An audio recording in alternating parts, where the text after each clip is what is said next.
नमस्कार, मैं दीपक कुमार और आप देख रहे हैं द न्यूज़ झारखंड बिहार। और अभी हम हैं पोड़ैया हाट में। पोड़ैया हाट जो कि गोड्डा लोकसभा के अंदर एक विधानसभा है, और हम हैं एक ऐसे शख्सियत के सामने पास जिसको किसी परिचय का मोहताज होने की ज़रूरत नहीं है। पूरा झारखंड और बिहार प्रदेश एक समय में इनको जानता है। हम हैं माननीय पूर्व विधायक पोड़ैया हाट प्रशांत मंडल जी के पास, और पोड़ैया हाट के ऊपर आज हम चर्चा करने जा रहे हैं कि पोड़ैया हाट कितना विकास कर पाया। एक लंबे समय से पोड़ैया हाट में एक मतलब लंबे समय से यहाँ के जो विधायक हैं प्रदीप यादव जी, वो लगातार 5वीं टर्म इस बार विधायक बने हैं पोड़ैया हाट का। तो कितना विकास पोड़ैया हाट के अंदर हो पाया, इस पर हम चर्चा करेंगे यहाँ के पूर्व विधायक प्रशांत मंडल जी के साथ। नमस्कार सर। सर, ये बताइए कि पोड़ैया हाट के अंदर कहीं ना कहीं ऐसा लगता है कि एक लंबे समय से प्रतिनिधित्व थम सा गया है। एक प्रतिनिधित्व लंबे समय से यहाँ पे हैं विधायक प्रदीप यादव जी। तो क्या लगता है कि जनता का विश्वास उन पर बहुत ज़्यादा है और विकास काफ़ी हो रहा है इस पोड़ैया हाट विधानसभा में, इस कारण से वो बने हुए हैं? क्या लगता है आपको? नहीं, विकास तो नगण्य है। मैं तो यही कह रहा हूँ कि उनके जाने का एक सड़क है सुगावथान से डुमरिया पथ, जो पूर्ववर्ती सरकार रघुवर सरकार ने स्वीकृति दी थी। पीडब्ल्यूडी रोड है वो, और वो 52 करोड़ का रोड है। दुर्भाग्य है कि 4 किलोमीटर वो रोड बंद पड़ा हुआ है। जो आदिवासी 4 गांव हैं, लोगों ने बंद करके रखा है। इसलिए बंद करके रखा है, उसको मुआवजा नहीं मिला। अभी का 2 साल से ये पेंडिंग है। लेकिन कई बार उन्होंने मीटिंग भी किया प्रदीप जी ने, कि आज तक इसका निष्पादन नहीं हो पाया। मैं उपायुक्त गोड्डा से मिला था इस संदर्भ में। मैंने उनको कहा भी इसका निष्कर्ष निकालिए, ये रोड बनना चाहिए। लेकिन दुर्भाग्य ये हुआ कि आज तक वो रोड बना नहीं, और उससे 10 पंचायत प्रभावित होता है और 50,000 की आबादी उससे प्रभावित होती है। पैसा रहने के बावजूद ना बनना, मात्र 1 करोड़ रुपया उसको मुआवजा के रूप में देना है, अधिक पैसा नहीं लगेगा।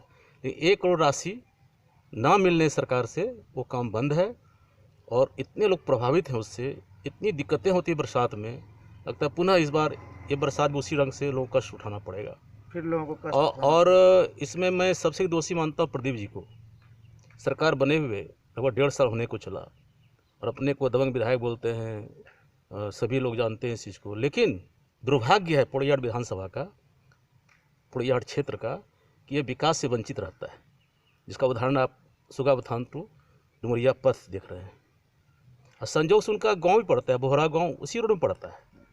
और इतनी उदासीनता रहने का क्या मतलब, मुझे समझ में आज तक नहीं आया। पोड़ैया हाट में एक डिग्री कॉलेज भी है जो कि पिछले 5 साल से अपने उद्घाटन के इंतजार में है। क्या लगता है कि वो डिग्री कॉलेज तक क्यों नहीं चालू हो पाया? ये सबसे पहले फुरकान जी जब एमपी थे उनके द्वारा लाया गया था, लेकिन दुर्भाग्य उसमें बन नहीं पाया। फिर निशिकांत जी ने के प्रयास से आया डिग्री कॉलेज सुगावथान बनने का, बन करके लगभग 4 साल से पड़ा हुआ है। और कई बार प्रदीप जी मिले VC से भी, अब हमको लगता था कि पिछला 3 साल से मिल रहे हैं वो, लेकिन दुर्भाग्य है कि आज तक वो कॉलेज बना नहीं। इस मामले में प्रदीप जी को असेंबली में धरना देना चाहिए था, मुख्यमंत्री से मिलना। कई बार मुख्यमंत्री से मिलते हैं, इतना सत्र हो गया विधानसभा में। मैं तो समझ नहीं पाता हूँ, आखिर सत्र जो होता है विधानसभा का, उसमें प्रश्न क्यों नहीं उठते सब चीज़ों का। अगर नहीं समस्या का समाधान होता तो वहाँ धरना बैठना चाहिए, असेंबली में हंगामा करना चाहिए इस इशू पर कि क्यों नहीं हो रहा है। इस पर 12 करोड़ रुपया सरकार का पैसा जनता का लगा हुआ है, भारत सरकार का ये प्रोजेक्ट है, तो स्टार्ट होना चाहिए। एक तरफ पूरे प्रखंड में कहीं डिग्री कॉलेज नहीं है, एक सिंगल डिग्री कॉलेज भारत सरकार से बनाया, वो भी चालू नहीं हो पा रहा है। इसलिए प्रदीप जी, इसमें पूर्णतः दोष प्रदीप जी का है। स्थानीय विधायक हैं, उनको चाहिए ऐसी चीज़ों पर उनको संवेदना होनी चाहिए। यहाँ के बच्चे पढ़ लिखेंगे, आगे बढ़ेंगे। हमको ऐसा लगता है कि इसको इस सबसे मतलब नहीं रह गया है। सच्चाई यही है। अभी वर्तमान में जिस तरह से सेकंड स्ट्रेन के तहत गोड्डा के भी कोविड से अछूता नहीं रहा, कोरोना का फिर संक्रमण महामारी फैल रही है। झारखंड में भी रफ्तार काफ़ी ज़्यादा है। गोड्डा के अंदर भी 173 के लमसम में कोविड संक्रमित मरीज पाए गए हैं और कुछ की मौतें भी हुई है। क्या लगता है, गोड्डा में कोविड को लेकर के एक बेहतर अस्पताल नहीं है, सरकार के पास व्यवस्था नहीं है, इसका क्या लगता है, कौन जिम्मेदार है और क्या होना चाहिए इसमें? देखिए, मैं तो ये कहूँगा कि गोड्डा जिला कई मामले में बहुत चर्चित रहा है। जैसे ECL प्रोजेक्ट जो है कोयला के, दूसरा अडानी पावर प्लांट आया, इसमें भी CSR में काफ़ी फंड मिलता है। लेकिन मेरा सुझाव होगा सरकार से, भारत सरकार से, राज्य सरकार से, राजस्थानी प्रशासन से कि ऐसा कोविड अस्पताल बने 500 बेड का, ताकि किसी लोगों को बाहर नहीं जाना पड़े। अभी क्या स्थिति है, कोई भी चीज़ हुआ रेफ़र कर दिया भागलपुर, रेफ़र कर दिया रांची। अब स्थिति अभी ये है, न भागलपुर में जगह है, न रांची में जगह है। और ये मुझे ऐसा लगता है जैसे मैं देख रहा हूँ कि पूरे दुनिया में चौथी लहर आ गई कोविड के मामले में, और यह दूसरी लहर है, भविष्य में आगे भी आते रहेगा ये। इसलिए परमानेंट सॉल्यूशन के लिए एक कोविड अस्पताल गोड्डा मुख्यालय में कहीं भी, मैं तो कहता हूँ पोड़ैयाहाट में इतनी ज़मीन, सरकारी ज़मीन पड़ी हुई है, यहाँ भी बन सकता है, वो कहीं बन सकता है, वो जगह सरकार जहाँ भी तय करे, लेकिन बनना चाहिए। एक कोविड अस्पताल गोड्डा के अंदर निश्चित रूप से बनना चाहिए। इमरजेंसी जैसे हालात होता है ना, वैसे हालात है भी, देश के अंदर है, राज्य के अंदर हमें तो है, लग रहा है कि हो भी सकता है, ये हालात आ जाएंगे गोड्डा के बिल्कुल। अंदर जिस भी। रफ्तार से कोविड इसकी बढ़ रहा तैयारी है, होनी चाहिए पूर्व से। बिल्कुल मैं यही कह रहा हूँ, हेमंत सरकार से भी कह रहा हूँ, जिला प्रशासन से कह रहा हूँ, भारत सरकार से भी कह रहा हूँ कि जगह जगह जो इतनी बड़ी इंस्टीट्यूट यहाँ पर है, और जहाँ भी हो, खासकर मैं गोड्डा के बारे में कह रहा हूँ कि यहाँ पर है, अडानी है, ECL है, इतना बड़ा प्रोजेक्ट है, इतना बेनिफिट में ECL जाता है। पिछला बार भी 400 करोड़ रुपया बेनिफिट हुआ था, तो इसका हिस्सा ना मिलना गोड्डा के लिए दुर्भाग्यपूर्ण बात है।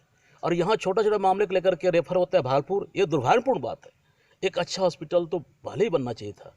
जब लगा मुझे किसी जनप्रतिनिधि ने इस सवाल को गंभीरता से नहीं लिया, तब मुझे लगा कि हम प्रेस के माध्यम से इस बात को बताऊं, और मैं बड़ा दुखी, इस पॉइंट पर बहुत दुखी हूं कि क्यों नहीं इस मामले को गंभीरता से लेते हैं लोग। स्वास्थ्य हर व्यक्ति के लिए ज़रूरत है।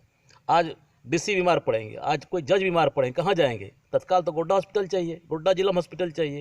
वो तो तुरंत रेफर रांची हो सकता है। बड़े बड़े लोग, बहुत बड़े बड़े लोग यहाँ जनप्रतिनिधि भी रहते हैं, व्यवसाय भी रहते हैं, आम पब्लिक रहते हैं, किसी के लिए, सबके लिए समस्या है ये। स्वास्थ्य सबके लिए, ये जीवन मरण का सवाल होता है। जिस ढंग से कोविड फैल रहा है, ये किसी के लिए घातक हो सकता है। कोई टैलेंटेड पत्रकार ही है, साहित्यकार है, एडवोकेट है, मैं देख रहा हूँ कई लोग मर गए। इसलिए मैं चाहता हूँ सरकार से, मेरी पुनः मांग है, गंभीरता से इसको लेना चाहिए और इमरजेंसी में हॉस्पिटल बनाना चाहिए।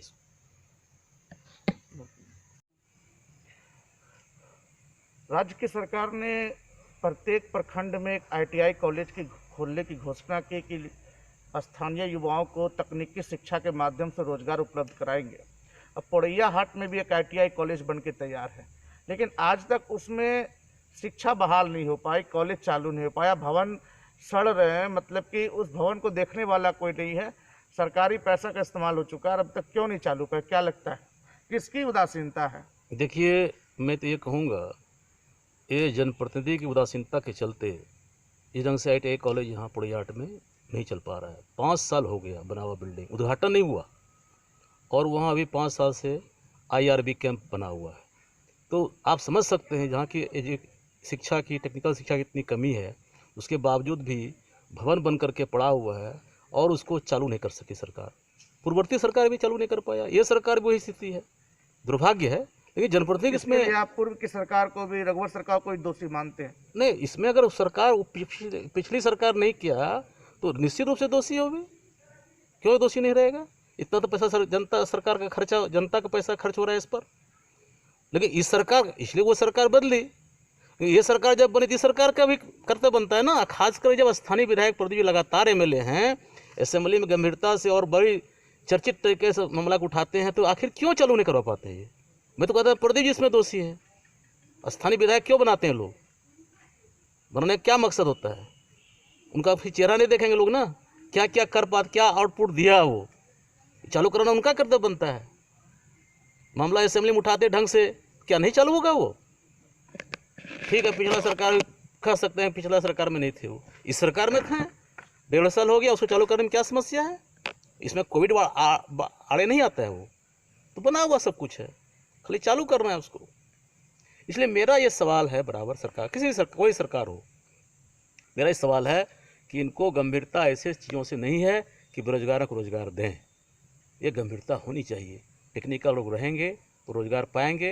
यहाँ सब कुछ रहते हुए बेरोजगारी चरम सीमा पर है, चरम सीमा बेरोजगारी है। आज यहाँ के मजदूर, आप कल्पना कीजिए, बंगाल, ये दिल्ली, ये बम्बई मजदूरी करने के लिए जाते हैं। क्या हम लोग मजदूरी सरकार, ये सरकार नहीं दे सकती है? यहाँ का स्थानीय विधायक इस मामला को उठाया क्या असेंबली के अंदर में? रोजगार के लिए क्या क्या साधन हो सकते हैं? एक रह के लोग मनरेगा के माध्यम से रोजगार, मैंने पहले भी कहा है, ये मनरेगा फर्जी योजना है। मनरेगा के माध्यम से रोजगार परमानेंट नहीं मिल सकता है। परमानेंट रोजगार के लिए सरकार को पानी की व्यवस्था करनी पड़ेगी। और यहाँ हजारों एकड़ बैरलैंड पड़ा हुआ है पुरैया हाट में, या पूरे संथालपना कहिए ना, और ये बड़ा काम हो सकता है। ये सब सरकार को, ये सब स्थानीय विधायक को इस सब में लगना चाहिए, काम कराना चाहिए और अविलंब ITI को चालू करा दें। मधुपुर अभी पूरे झारखंड में एक केंद्र बना हुआ है और भारतीय जनता पार्टी ने, भाजपा ने खुद यहाँ आप माननीय सांसद ने कहा है कि मधुपुर भाजपा के लिए प्रतिष्ठा का बन चुका है ये सीट और उम्मीद है कि हम जीतेंगे। लेकिन महागठबंधन ने पूरी शक्ति झोंक दी है, क्या लगता है कि क्या वहाँ हो सकता है? देखिए, मैं तो मधुपुर जा भी नहीं पाया हूँ, क्योंकि मेरा स्वास्थ्य को लेकर के कोविड का मामला चल रहा है, इसलिए मैं नहीं जा पाया हूँ। इसलिए मैं इस पर बहुत बात नहीं बोल सकता हूँ, मैं उससे दूर हूँ अभी। लेकिन मेरा मानना है कि दोनों तरफ से लोग लगे हुए हैं, सभी लोग, सारी शक्ति लगी हुई है। देखिए क्या होता है, तो भविष्य के गर्भ में है। पुरैया हाट से 5 किलोमीटर की दूरी पे चतरा जगह पे जब किरण पासी उपायुक्त यहाँ गोड्डा की रही, तो यह हम लोग को जानकारी है कि कृषि विश्वविद्यालय की स्थापना को लेकर के 500 एकड़ जमीन चिन्हित किया गया, लेकिन अभी तक उस पर कहीं कोई कार्य नहीं हो पाया, चूँकि आपके विधानसभा क्षेत्र के अंदर आता है। तो क्या लगता है कि कहाँ पे सरकार की कमी रह गई है कार्य करे, या उदासीनता या प्रशासनिक उदासीनता का ये कारण, या सरकार अब उदासीन हो चुकी है, या फिर ये सरकार का एक एजेंडा रह गया कि हम करेंगे लेकिन अब वोट की धरातल पर नहीं कर पा रहे हैं? देखिए, पूरे राज्य में ये दूसरी कृषि यूनिवर्सिटी बनने वाली है, जिसमें 504 एकड़ ज़मीन चिन्हित किरण पासी के समय में हो गया है और इसको सरकार को भेज भी दिया गया है। लेकिन सरकार की उदासीनता के कारण ये कार्य अभी तक 1 इंच आगे नहीं बढ़ पाया है।